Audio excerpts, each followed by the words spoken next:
Hello అండి. ఇప్పుడు society ఎలా తయారైందంటే పిల్లలు తాగే పాల దగ్గర నుంచి పెద్దవాళ్ళు వేసుకునే మెడిసిన్ వరకు ప్రతి ఒక్కటి కల్తీ చేసేస్తున్నారు. ఏది ఒరిజినల్, ఏది డూప్లికేట్ అనైతే అస్సలు కనిపెట్టలేకుండా ఉన్నాము.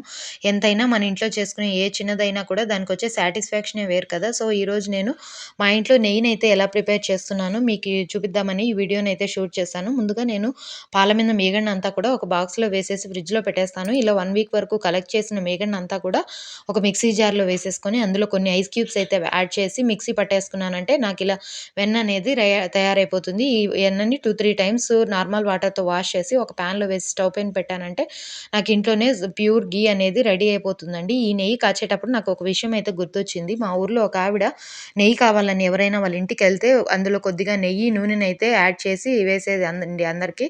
అది చూసినప్పటి నుంచి మేము బయట ఎక్కడ నెయ్యి అనేది కొనేవాళ్ళం కాదు. ఇంట్లోనే తయారు చేసుకునేవాళ్ళం.